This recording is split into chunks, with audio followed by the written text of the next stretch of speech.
Mister جناح آپ نماز کیوں نہیں پڑھتے؟ قائد اعظم محمد علی جناح کا جواب سن کر مولوی شبیر علی تھانوی کو پسینے چھوٹ گئے۔ مولانا اشرف علی تھانوی کے خلیفہ اور نائب مولوی شبیر علی تھانوی بیان کرتے ہیں کہ ایک دفعہ مجمع عام میں بڑے بڑے رہنماؤں کی موجودگی میں نے قائد اعظم سے بڑی بے باک طریقے سے پوچھا کہ مسٹر جناح آپ نماز کیوں نہیں پڑھتے؟ جناح صاحب نے جو جواب دیا اسے سن کر تو مجھے پسینہ آ گیا۔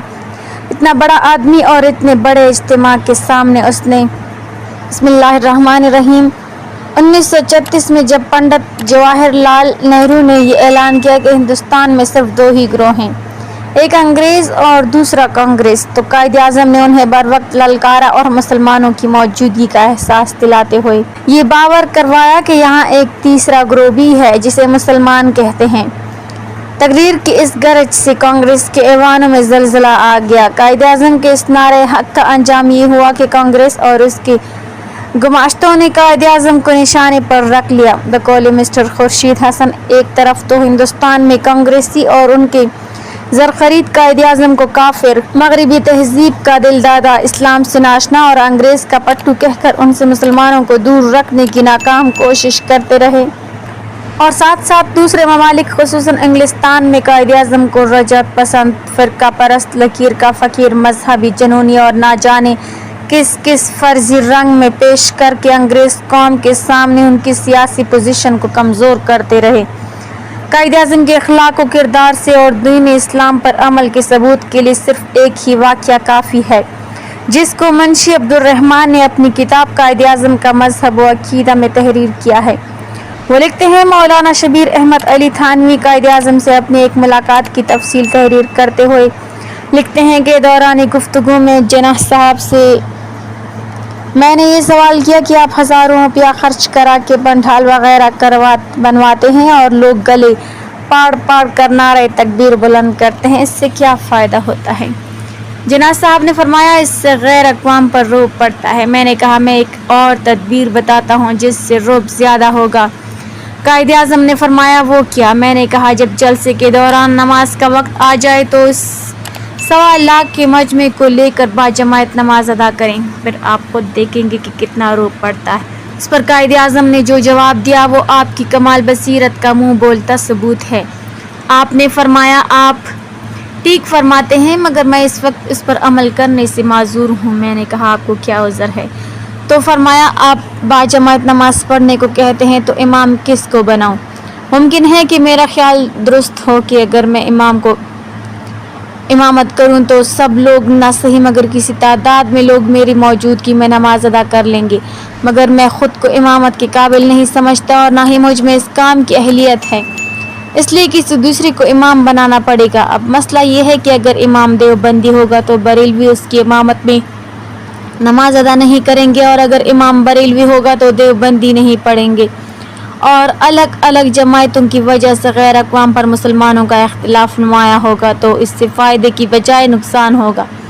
دشمن مسلمانوں کو الگ الگ دیکھ کر مزید دلیر ہوگا اور اس سے فائدہ اٹھانے کی کوشش کرے گا، اس لیے فی الوقت میں اس تجویز پر عمل کرنے سے معذور ہوں، آگے چل کر دیکھا جائے گا۔ میں نے کہا، اس پر اگر بات کی تو بحث طویل ہو جائے گی، اس کے متعلق پھر عرض کروں گا۔ اب ایک دوسری بات عرض کرتا ہوں کہ خود آپ پر بھی تو نماز فرض ہے، آپ کیوں نہیں نماز پڑھتے؟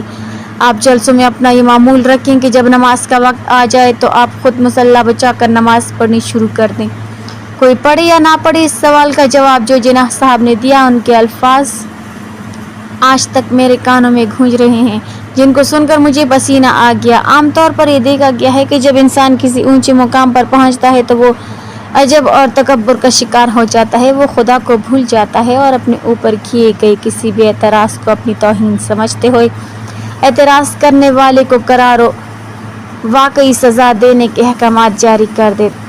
مگر ہمارے قائد اعظم کی شان ہی نرالی ہے۔ جب مولوی صاحب نے پوچھا کہ آپ پر بھی تو نماز فرض ہے، آپ کیوں نہیں پڑھتے؟ یاد رہے کہ یہ سوال مجمع عام میں ہو رہا تھا، اس وقت قائد اعظم کرسی پر تکیہ لگائے بیٹھے تھے۔ قائد اعظم پر اس سوال سے اتنا رعب طاری ہوا کہ آگے کو جھک گئے اور نہایت ہی ندامت کے لہجے میں کہنے لگے، میں گناہ گار ہوں، خطا کار ہوں، آپ کو حق ہے کہ مجھے نماز کا کہیں، میرا فرض ہے کہ میں سنوں، میں آپ سے وعدہ کرتا ہوں کہ آئندہ نماز پڑھا کروں گا۔ اس مجمع عام میں سرکردہ افراد کی موجودگی میں جب قائد اعظم نے اظہار ندامت کیا اور اقرار خطا کیا تو قائد اعظم کے اس عمل نے مجھے بہت متاثر کیا۔ قائد اعظم کے اس جواب کے بعد میں نے پھر کہا، دیکھیے یہ جناح کا وعدہ ہے۔ جناح جتنا اپنے اصولوں کا پکا ہے اتنا ہی اپنے وعدوں میں بھی پختہ ہے۔ یہ کسی چلتے پھرتے عام آدمی کا وعدہ نہیں کہ وعدہ کیا اور بھول گیا۔ اس پر قائد اعظم نے بار بار سینے پر ہاتھ مار کر کہا، ہاں یہ جناح کا وعدہ ہے، یہ جناح کا وعدہ ہے، میں اس کو پورا کرنے کی کوشش کروں گا، آپ میرے لیے دعا فرمائیں۔ اس کے بعد قائد اعظم نے نماز شروع کی اور اپنی آخری وقت تک اہل سنت کے طریقے کے مطابق نماز کے پابند رہے اور ان کی دیکھا دیکھی بعض بے نمازی بھی نماز کے پابند ہو گئے۔ سبحان اللہ، یہ تھے ہمارے قائد اعظم، جو وعدہ کیا اسے پورا کر کے دکھایا، چاہے وہ نماز پڑھنے کا وعدہ ہو یا پاکستان بنانے کا وعدہ ہو۔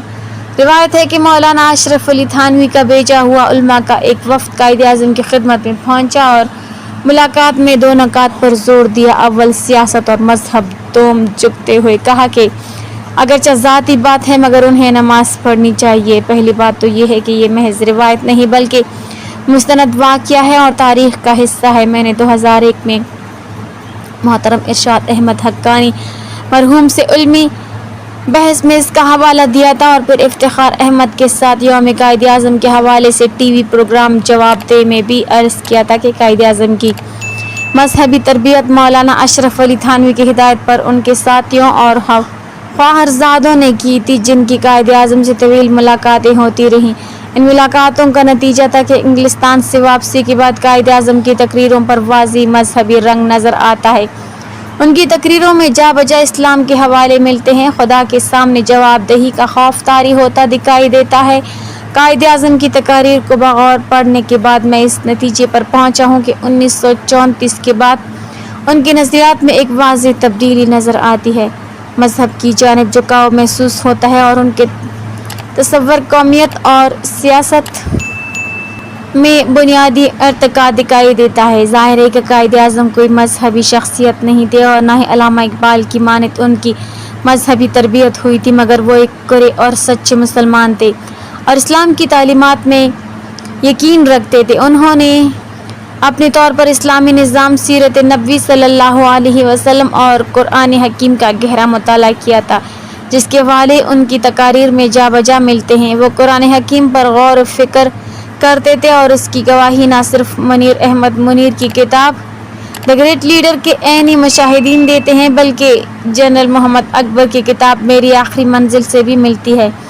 گنتی کے مطابق قائد اعظم نے قیام پاکستان سے قبل 101 دفعہ اور قیام پاکستان کے بعد 14 دفعہ اس عزم کا اعادہ کیا کہ پاکستان کے آئینی ڈھانچے اور نظام کی بنیاد اسلامی اصولوں پر رکھی جائے گی، اور انہوں نے یہ بات کئی بار کہی کہ قرآن مجید ہمارا رہنما ہے۔ حتیٰ کہ اسٹیٹ بینک کی افتتاحی تقریر میں بھی اسلامی اصولوں کی بنیاد پر اقتصادی نظام تشکیل دینے کی آرزو کا اظہار کیا۔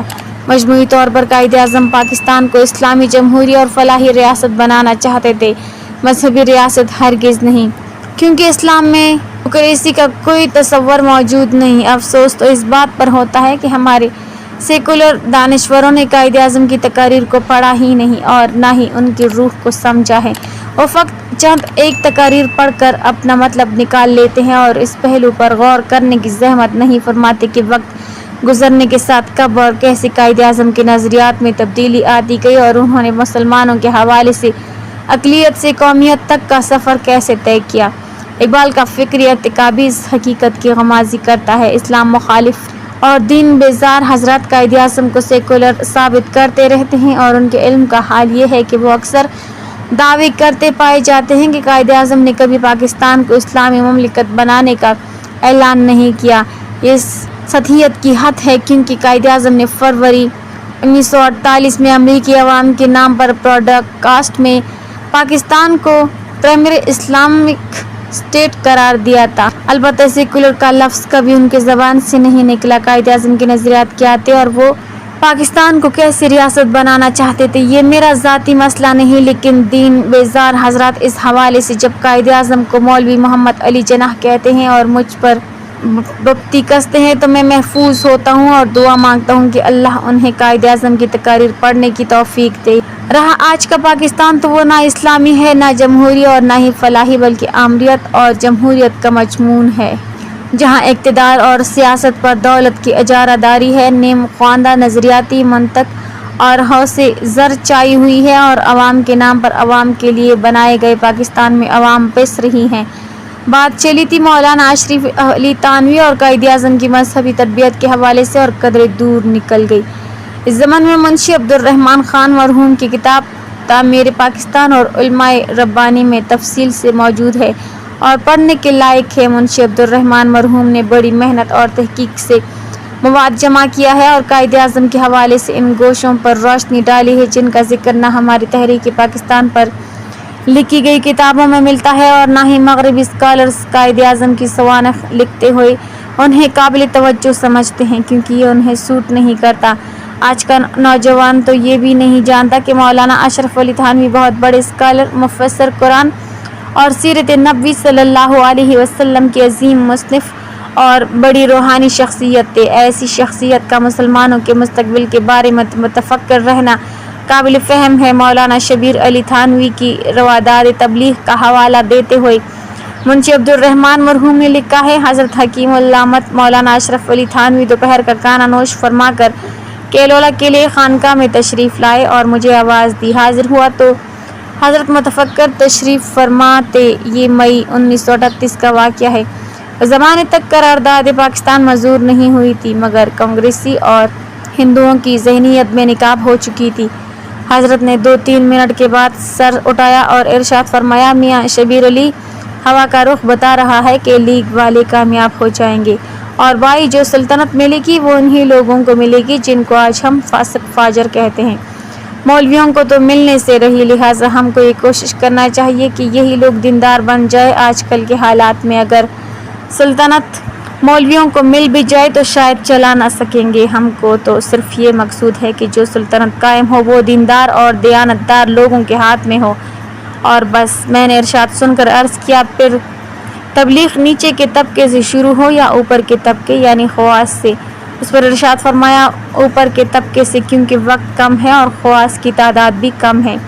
اگر خواص دیندار بن گئے تو انشاءاللہ عوام کی بھی اصلاح ہو جائے گی۔ اس پس منظر اور اس جذبے کے تحت مولانا اشرف علی تھانوی نے ایک وفد ترتیب دیا، نواب محمد اسماعیل کے ذریعے قائد اعظم سے ملاقات کا انتظام کیا۔ نواب محمد اسماعیل مسلم لیگ کے سرکردہ لیڈر تھے، اور دسمبر 1947 میں جب مسلم لیگ کو 2 حصوں میں تقسیم کیا گیا اور ہندوستان کے لیے انڈیا مسلم لیگ بنائی گئی تو نواب اسماعیل اس کے پہلے صدر تھے۔ آپ سے التماس ہے کہ اپنے قائد اعظم کے لیے دعا فرمائیں کہ اللہ تعالیٰ ان کو جنت الفردوس میں اپنے قرب خاص میں جگہ عطا فرمائے، آمین۔